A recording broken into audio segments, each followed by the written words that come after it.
Hello there, my name is Nick Augustatus. I'm on the ODC. Welcome to our conversation today with Andy Wood, the incoming ODU Executive Director.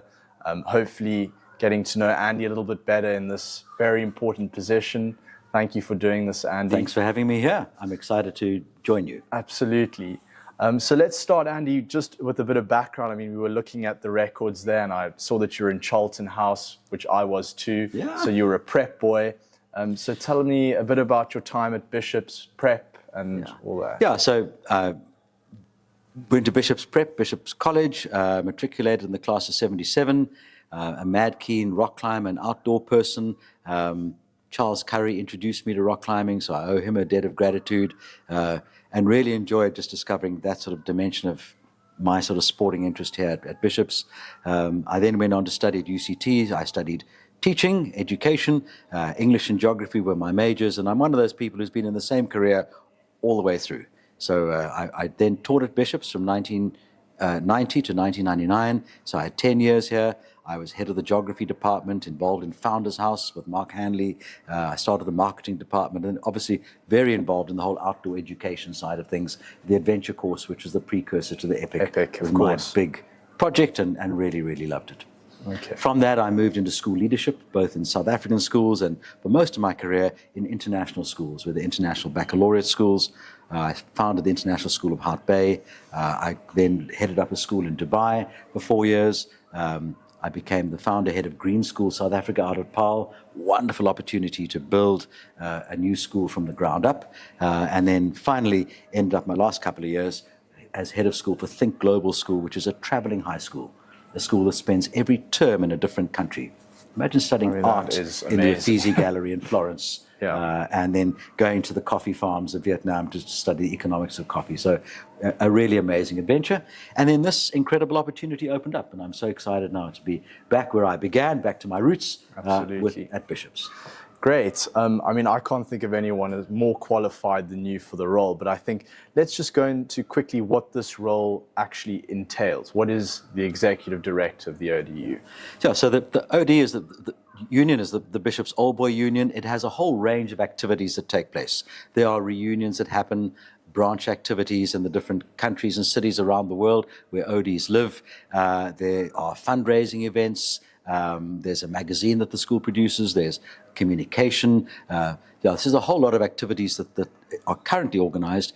And then most importantly, to ensure that the voice of the alumni, the ODs, is heard in the life of the school. Absolutely. And to have that informally through our relationships with the school leadership, and then formally in meetings with the school principal, with our voice on the college council, to ensure that this wonderful school continues to grow and develop. No school is perfect.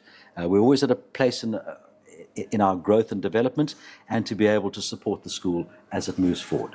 Great. And I think what's so exciting for us from the ODC perspective is that we have someone that we can work very closely with, but you sort of running the day-to-day of what we do at the ODU, and us sort of focusing on the general strategy sort of thereof. And it's important to have that distinction. I mean, would you agree that we haven't had that for a while?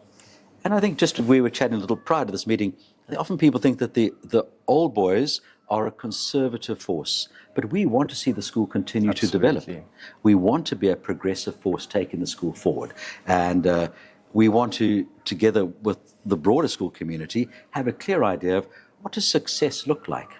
What is a successful Bishop's? What is a successful Bishop's boy? What qualities of character and intellect and values do they have? And how do we ensure that the school prepares its current student body for success in the world of 2040 and 2050 and beyond? Absolutely. And, we have to work closely with the college council, with the headmaster, the executive staff. And what do you think sort of good governance within sort of the Bishop's community looks like? Where do the old boys sit within that? What does that look like in your mind, Andy? So the old boys are a very important constituency in the school. Obviously, you've got your current students, your parents, your staff, the broader community, but your former students are a very important constituency in the life of the school. Many of the facilities of the school were funded by donations from the old boys. So in terms of governance, we want to ensure that the OD Union continues to support the growth of the school, that there's a voice around the table in the College Council that enables the Old Boys to be able to have a voice into its long-term strategic future. We're the community that really understand the heart and soul of this place. And as we look at its guiding statements, an Anglican all-boys school, what does that look like in the context of South Africa in 2025 and beyond? Right. So we are the custodians of the ethos of this place. We also want to ensure that Bishops remains relevant and forward-looking. I was really interested to just talk with you, Nick, about your work with the Student Representative Council. Yes. And how you worked very systematically to ensure that there was a student voice into many of the key issues that the school is facing. And I was super impressed to see what a very balanced and thoughtful approach you'd taken to that process. And I hope to be able to mirror that in the OD Union and into council, and to ensure that the work of the council ensures that the school's strategic direction is upheld, but also that the voice of its stakeholders is well represented. And the Old Boys are really proud of their school and want to see it continue to flourish. Absolutely. And I think when we speak about sort of the stakeholders, many of them overlap. You know, you speak about the boys, and the boys become ODs.